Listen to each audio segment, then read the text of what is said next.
Well, shooters and reloaders out there, it's Fortune Cookie 45 LC coming to you from the Hot Lead Zone. And I picked up my H&R 223 caliber Survivor rifle today from Dick's Sporting Goods. Got here a box of factory ammo for it. And you might ask, why did you get this single shot break open kind of a cheapy rifle? And the answer is, we're not talking about cheapy here. This is actually a very nice rifle. The fact that it's a single shot break open doesn't change the fact that it's a nice rifle. Now I bought this because I like the idea of a single shot heavy barrel 223, because when I take new shooters to the range, they can be very safe with this. Plus, they're not going to shoot a lot of ammo because I normally provide them with some reloaded 223s to shoot.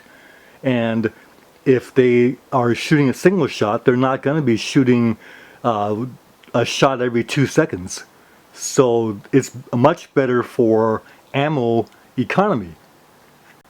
Plus, the simplicity of the use of this rifle does not diminish the fun that a new shooter will have. And if this is as accurate as I think it's going to be, we'll find out. It'll just add to all the fun to be had. Well, I get this rifle home, and the more I look at it, the more I think that perhaps the name Survivor is not a good name for this rifle. Because is a 223 heavy barrel like this the best for survival? This rifle weighs just a little bit short of 8 full pounds, and there's no sights on it.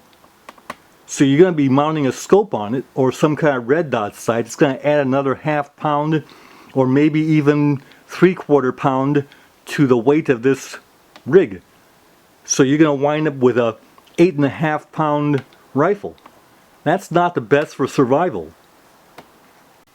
Now, many scopes that befit a 223 actually weigh over 1 pound. So you add some rings to that, and you're going to wind up with a 9-pound rifle. Not exactly what you want for survival. Look at all that steel in the breech. Not only that, but the length of the breech that is this thickness goes all the way to the front of the receiver. That kind of weight is a luxury in a survival situation. Now, as an aside, when you put a round in the chamber, what happens is the round won't just drop into the chamber because there's pressure from the extractor which is pushing up on the round. And the reason why that is so is because that's the only way that the extractor can engage the extractor groove. Listen to the click. You see? That's when the extractor engages, and that's the only way that you can extract that round out of there, because it's a rimless round. So when you pull the round out, you have to defeat the pressure of the extractor before you can take that out. Now, that's not a tight breech you're talking about. It's the extractor strictly that gives you the feeling of a tight breech. Incidentally, the barrel, of course, is steel. There's a magnet. But the sight rail is made out of aluminum. So shooters and reloaders out there, why not call this rifle the H&R Varminter? 223 heavy barrel Varminter. Because that would be much more appropriate. Now, what could we do with this rifle to really make it into a survivor rifle? And here are some thoughts that I have on that. Well, first suggestion, get rid of the pistol grip. Because if you had the regular wrist type of grip here, it would get rid of this bulk. And you could still extend the regular wrist type of grip down into this configuration if you want to have that storage stock like you've got here. So that's the first suggestion. Next, instead of using a solid heavy barrel, use a barrel liner made out of steel in the configuration, say, of a M4 barrel, but have the outside sleeved with polymer so that you have this width barrel when you're done, and integral to that polymer sleeve have a full length Picatinny rail that goes all the way out to the end of the barrel, and have the barrel at 16 1/4 inches total length, giving you a very short, easily packable, light barrel. And that would also allow you to have, since you don't have to support that heavy a barrel, you could have a smaller forend, a slimmer forend, not as thick and not as tall, saving weight and bulk there also.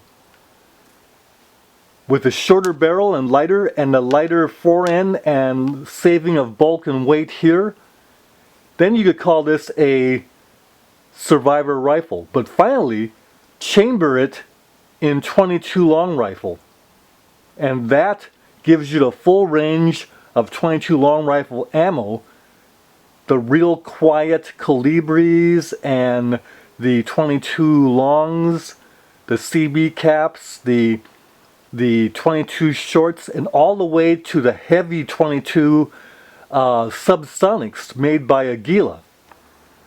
Now, a lot of people don't like the thumb hole stock because this thumb hole stock is not very comfortable because it doesn't have any relief right here for your hand. So your hand is bumping into that right there. If I were going to use this, I would and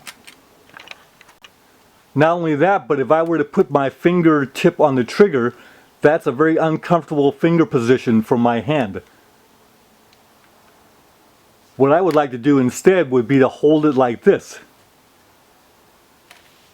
with fingertips right on the center of the front of the grip, and then I can have my finger on the trigger, the tip of the finger on the trigger, comfortably. So I would shoot it like that, and then I have complete relief right there where I don't even engage that part of the thumb hole. I would use this grip with a bipod and use this rifle for doing varmint shooting. And this would allow me to also put my other hand here. One last point, shooters and reloaders out there, and that is because the rail here, the Picatinny rail, is made out of aluminum, and the scope tubes of a lot of our scopes are made out of some kind of aircraft aluminum, doesn't make a lot of sense to get heavy steel rings for this rig. I'm going to get a good quality aluminum ring set, and we'll go ahead and mount this scope and take it out to the range and shoot it and get this rig ready to go for any kind of purpose that it might be called for. And we'll see you in the next video. Bye for now.